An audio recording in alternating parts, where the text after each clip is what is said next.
deixam muito isso, assim, sabe? Que o maior público que eu tenho é advogado e psicólogo.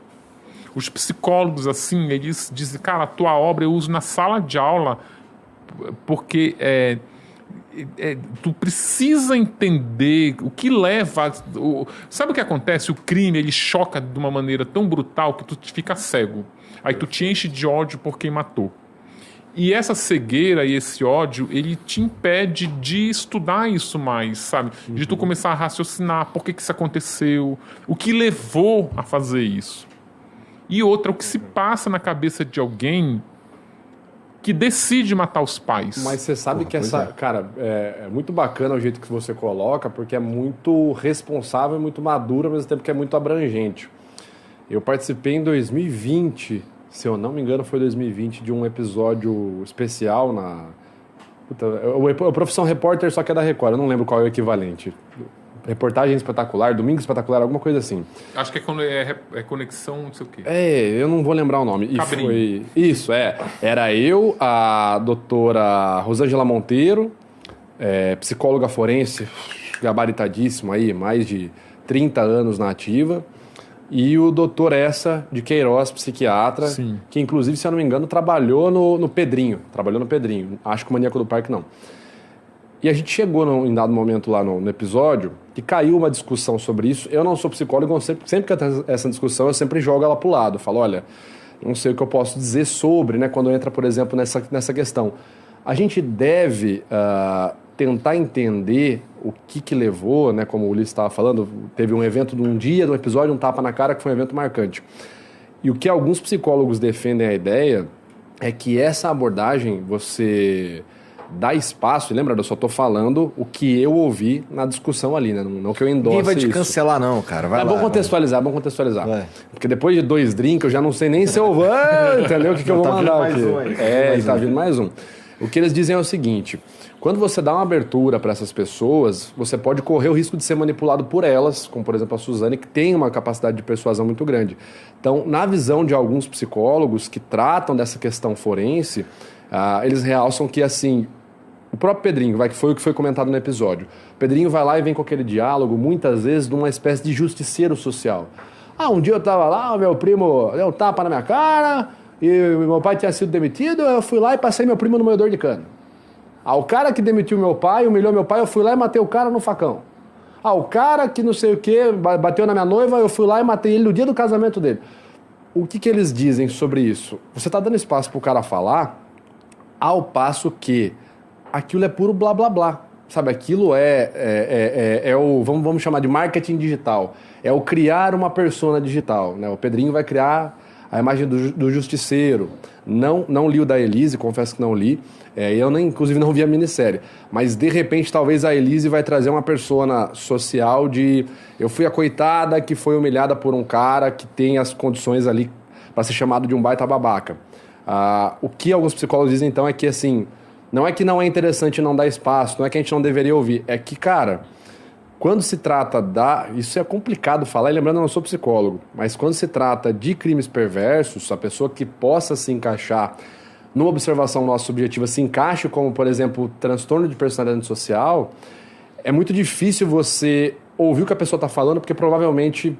Sabe, vou dar um exemplo, pro Charles Manson. Cara, eu não gostei de sua camisa.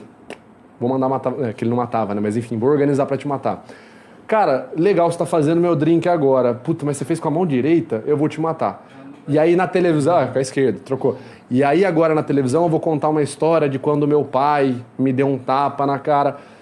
Então assim, ao mesmo tempo que eu concordo completamente com a ideia de que deve se pesquisar, porque a gente sabe pouquíssimo sobre a mente humana, com o que se tem de ciência hoje, pouquíssimo. Eu fico meio assim, cara, que ponto que a gente não...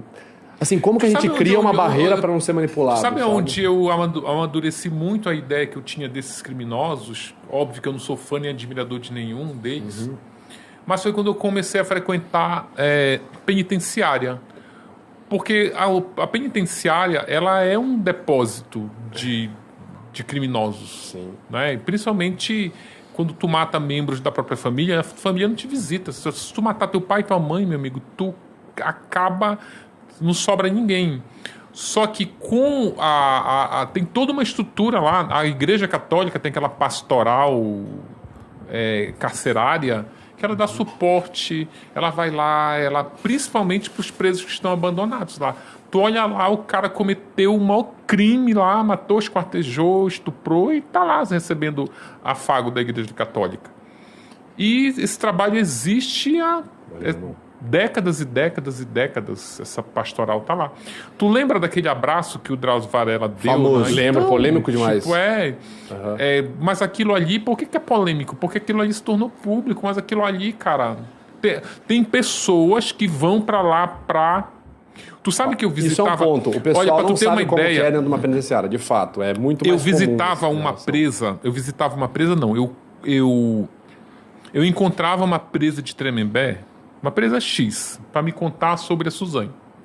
Essa mulher nem tá no livro. Ela me dava histórias, eu não pus a história dela porque ela não quis. Daí, eu já estava há uns 6 meses encontrando essa mulher fora da cadeia, na saidinha. Aí ela cometeu uma infração, eu acho que ela chegou atrasado, chegava atrasada de forma recorrente. Ela perdeu o regime semiaberto, voltou pro fechado. Fechou.